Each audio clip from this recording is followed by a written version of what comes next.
Hey friends, welcome into another Conversations episode. This time on the podcast, I'm joined by Kyle Armstrong to talk all things Dirt Late Model Dream and more. Kyle hosts the weekly Forward Bite podcast on the Speedsport Podcast Network, which is centered around late model racing. We talk the Dream experience, who to watch this week, where Kyle likes to sit at Eldora, and more late model topics. The Double Dream weekend at Eldora runs Wednesday through Saturday with more than $250,000 on the line, and this episode will get you tuned up. Please enjoy the show.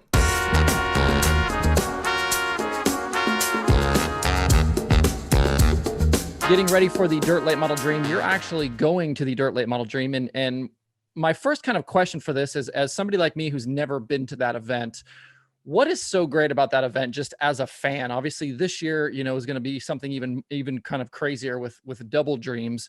But from your perspective, your trips there, what is that event like as a fan, and why is it so much fun as a fan?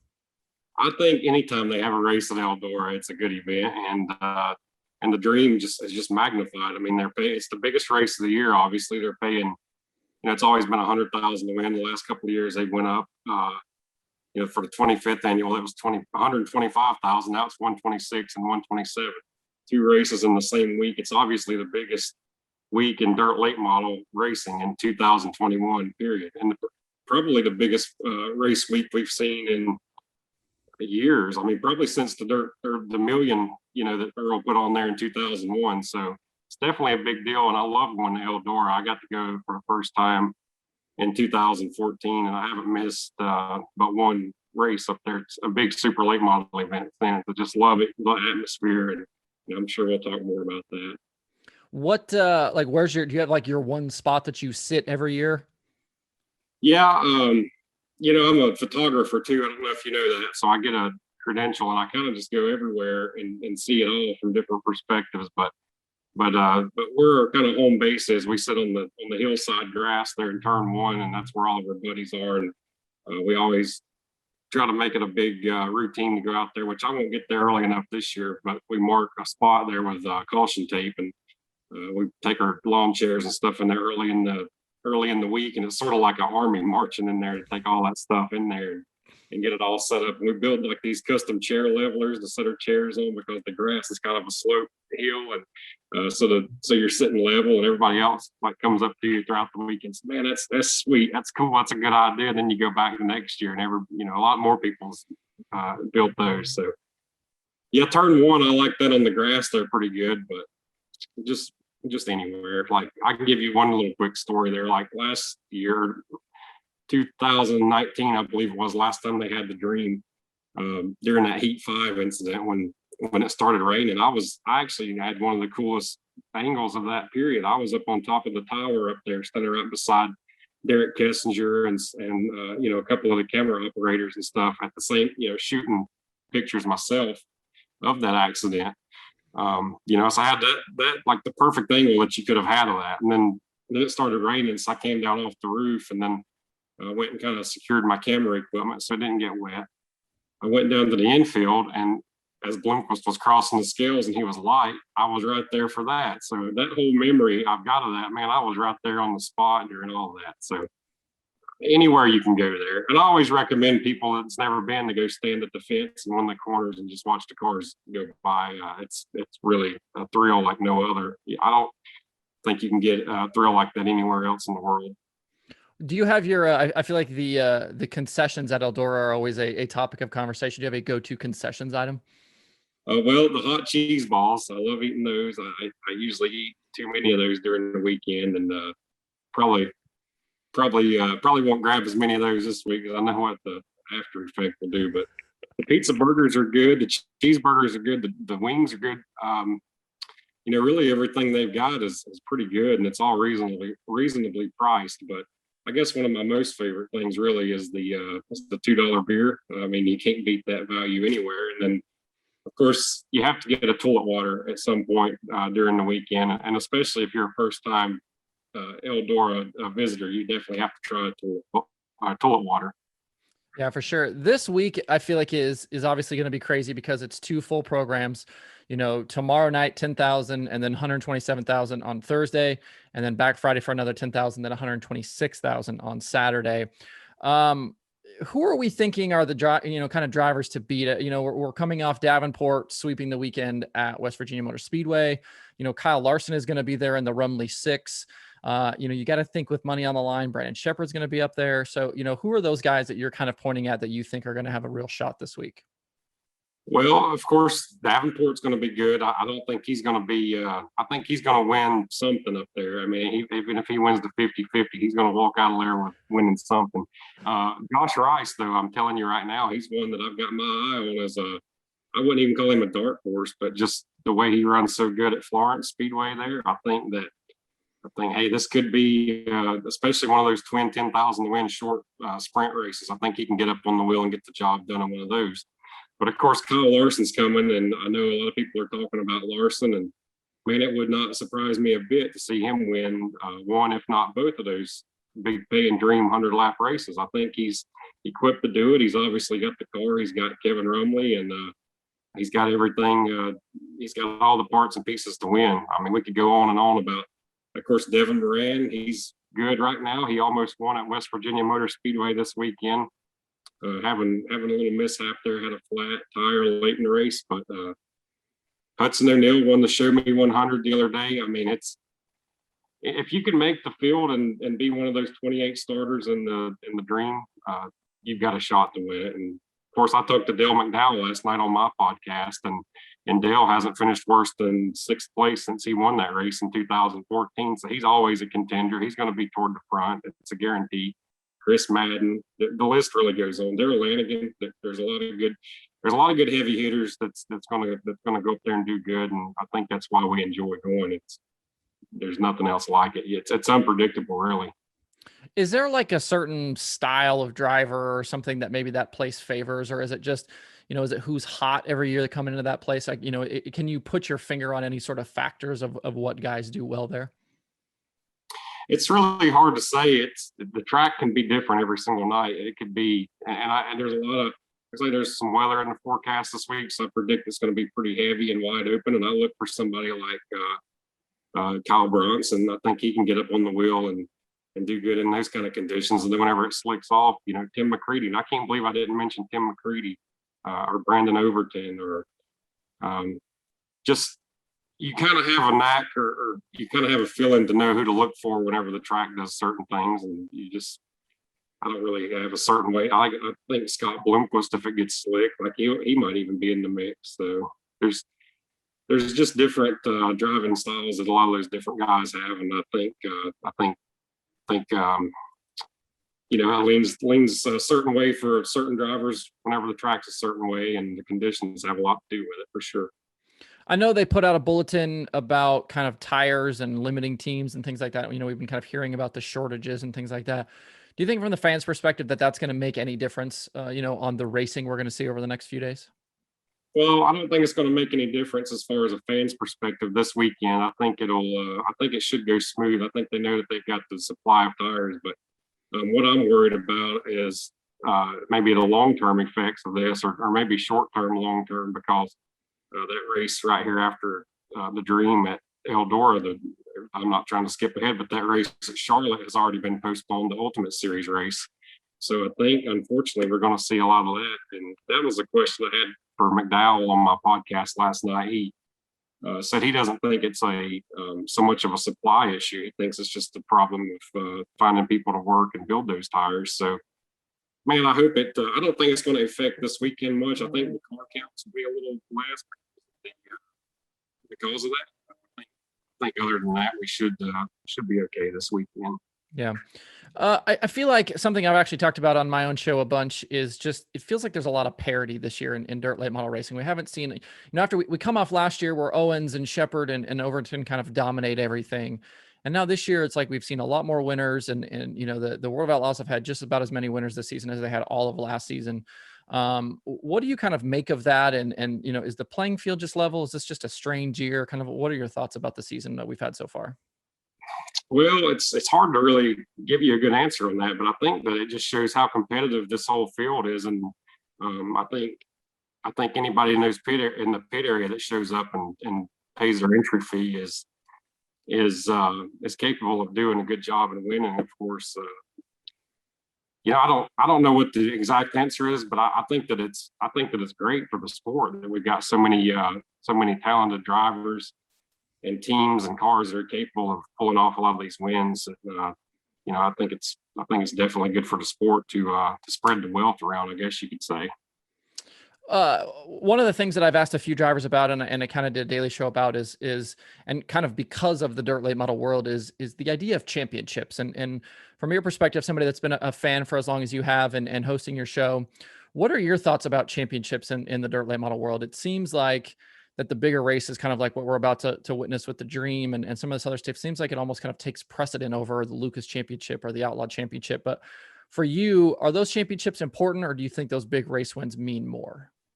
I know, man, you had seemed like we had differing opinions on that. I tweeted at you on that, and I think that to me, I mean, it's cool to win a Lucas Oil Championship, but really, how cool is it? Because like last year, Jimmy Owens won the Lucas Oil Championship, and it was sort of just, and maybe it was because of the pandemic, but it was just sort of quietly, never really celebrated much or made much of a big deal out of. But you still haven't forgot who won the World 100 and stuff like that in the years past. So I don't really know. I mean, it pays good definitely to win those championships. It pays 75,000 to win and a bunch of contingency awards in the Lucas Oil, and then on the World of Outlaws it pays 100,000 to win. But what I don't understand is at this point of the year, there's only 9 full-time teams still in the World of Outlaws. Since Strickler's dropped off. So it's like I don't know what it really means to these guys. I know it costs a lot to do this, but I think you can also look at a team like Dale McDowell, the way they run, just picking and choosing and going to races that make sense to them, not going just because it's on the tour. I think, and you look at Brandon Overton too. They can go win a lot of races, a lot of 10,000 to win races right in their backyard, and they don't really have to go chase that tour. And I think they probably make a lot more money and spend a lot less in diesel fuel than chasing those tours. So you got to look at a lot of things like that, I think, play an effect on it. I think maybe on some of those tours, maybe we're going too far out west or too far east or to really get some of these centrally located guys to follow it. I don't know. I mean, like Kyle Bronson, for example, he's based out of Florida, but I don't think he goes home until the season's over because he has to work out of somebody else's shop most of the time. And I don't know who that is right now, but I don't know if I answered your question there or not on that, but I don't know if it seems as important. And I think I do follow it. I keep up with it and keep up with who's wearing the points, obviously, but I don't think some of these guys really see it as important as I don't know. It's just like a bowling trophy to some of them, I guess, when they see that they can go win more money, I guess, regionally. What do you think about it? I feel like, to me, kind of like I come from more of a pavement background and the first race I ever went to was a dirt race, but like, as I grew up, like NASCAR was kind of the thing. And it just seems like championships are just, that's what everybody's shooting for. And, even if you look at like the sprint car side, right? Like everybody wants to be a World of Outlaws sprint car champion, but on the late model side, it's just, the feel is very different. And like, you watched like what Overton did even this year. Like he comes out of Florida leading the Lucas points. And like, if there is a year where he's going to win the championship or has a good shot to win the championship, you would have thought this was it. And then, a couple of weeks later, then he's off the tour and not doing it and probably never had, the plans to even follow it anyway. And it's weird to me that you have a championship that maybe doesn't mean as much because of like, what I am used to is that those championships are a big deal. But you saw it this year with Davenport, right? Like he takes this risk to go run Bristol. He's going to partner up with Kyle Busch and potentially miss, some of those Lucas shows. And it's probably going to work out in his favor. And he's probably still going to be a factor here down the stretch with the way the rainouts happened and the way the Lucas rule book is. But I know it's strange to me to think that these guys are not so worried about it. And especially, a lot of these guys racing for a living, right? Like if you want to go race for a living, the opportunity to go and follow a series and get tow money and get some benefits and things like that, you would think that would be a little more valuable to them. But I see both sides of it, right? Like I understand Overton or a guy like Ross Bales or whatever, where it's like you can go run, around the Carolinas and South Carolina, Georgia, and Tennessee and still be able to hit up a ton of really good paying shows and not have to go that far. But it's like, I just wonder if, at the end of their careers, like if you look back at a guy like Overton and he never won a national tour championship, like do we look less upon him, legacy wise, if he hasn't done something like that? I don't know the answer to those questions.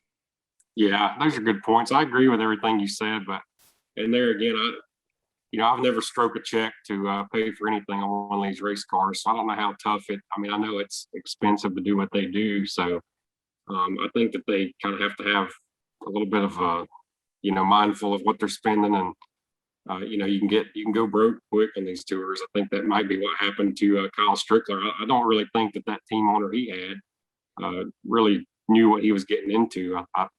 Just to say, I don't know. It's a tough sport. It's humbling, and it's always changing. You're only as good as your next race in this sport. Yeah, for sure. Well, speaking of the championship races, where are you at right now? Obviously, we've got Madden and Shepard have kind of separated themselves from everybody else with the Outlaws, and then right now O'Neill, McCready, and Davenport have kind of pushed out a little further ahead with Lucas. Like, if you were to make a call right now, who do you think is going to win these deals?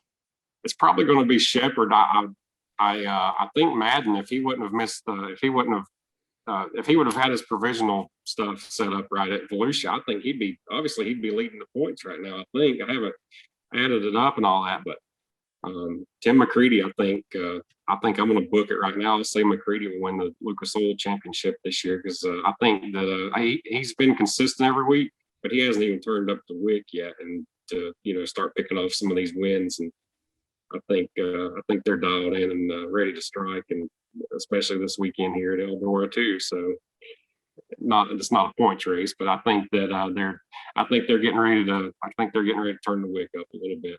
Yeah, for sure. Obviously you're in Charlotte. I'm in Charlotte, or Charlotte area anyway. I'm sure you probably get a chance to get out to some races around here. What are those tracks or kind of regional series that you're excited about when you get a chance to travel here? Well, the regional series, I really enjoy the Ultimate Series, Ultimate Super Late Model Series. Kelly Carlton and those guys, they've been really great to me, great to work with, and go in there and take pictures and whatever. And I really kind of follow their series. I know Clay Knight and Anthony Sanders and Jeff Smith, and they've got a really neat little points battle going on right now. And that they're tied. They're like top four is tied in points, basically. I mean, not like literally, but they're basically like under a blanket. So that's a good one to follow. But as far as tracks, I always enjoy going to Cherokee Speedway. It's kind of in our backyard. I grew up going there. Carolina Speedway in Gastonia, they don't really have as many big races anymore as they've had. But man, I grew up going there. That's where I pretty much learned to drive and cut my teeth, and had my first job there selling the racing news papers. So there's a lot of these tracks that are near and dear to me, and it's not always dirt either. This Saturday night, we went to Bowman Gray Stadium to a capacity crowd, sold out, and that was a blast. I mean, you can't beat that place. Yeah, for sure. Tell me about the podcast. You just had McDowell on, you've had Peyton Looney on, we talked about Kyle Strickler, Nick Hoffman. You've had a ton of guys on the show. How do you get started with the show, and maybe run me through some high points for you as you've done the show? Yeah, we've had fun doing it. A friend of mine on Facebook, I've never really met him in person, but his name's Mr. Bill. He used to be on 99.7 The Fox here in Charlotte. Years ago as a DJ. He raced school buses whenever they had the summer shootout there, and turned one over one time. He told me about him and Robbie Gordon getting into an argument because Robbie wanted to turn one over, and he turned it over before. But anyway, long story short there. But yeah, he just reached out to me and basically said, "Man, we're about to start a podcast network here on Speedsport. Would you be interested in doing a show?" And I said maybe, and I kind of kicked around the idea, and I actually had in mind to get Chris Ferguson involved with it and kind of be like my co-host with it, but he really couldn't commit to it, and he's super busy. And as we found out, I'm super busy, but I still find time to do it. But it's been a lot of fun. Speed Sport's been great, and we're kind of trying to get it going, and financially and stuff with some advertising and all that kind of stuff. But it's been fun. I mean, I've reached out to a lot of good big names to come on. We had Jonathan Davenport, and he was kind of leery at first. He kind of put me off, and then I think after he saw what we kind of had going on, he's like, "Man, I don't want to be a part of this." So he reached back out to me, and a lot of these guys have kind of been that way.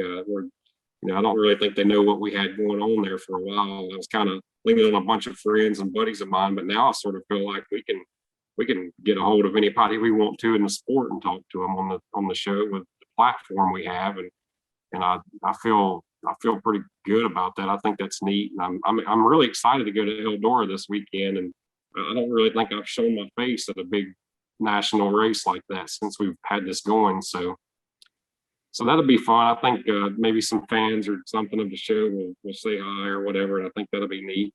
Had Mike Marlar in there too. He pretty much had him on there and he announced his NASCAR Cup deal basically on my podcast that night. So there's been some neat moments of it, and I've enjoyed all of them. I mean, I had Jack Hewitt on there, like on episode 10 or 11, and I was like, I just reached out to his wife and bought a T-shirt, and she said, and I kind of put in my PayPal memo, I said, I've got this podcast. I'd love to talk to Jack Hewitt. Really, when we started it, that was my goal. I want to talk to Jack Hewitt, like at all costs. So we got him on there and had a blast talking to him. So my only problem with it is sometimes we're kind of cut short. They've got the producers, and we're sort of got to candy coat what we talk about, what we say, and but it's fine. We get by with it. We have a lot of fun doing it. How many episodes have you done at this point? How often are you doing them? We did one last night. It was episode number 27, and we try to put one out every Monday. I don't really feel bad if we miss a week. I think that's to be expected. I'm just so busy. So we basically only had 2 episodes there in May, but we're going to ramp it back up and get going here, do it weekly. I don't know who I'll have on there week to week. It's just spur of the moment, kind of like you reached out to me on this. It's just we'll figure it out as we go. Yeah, for sure. Where can people find it if they want to check it out?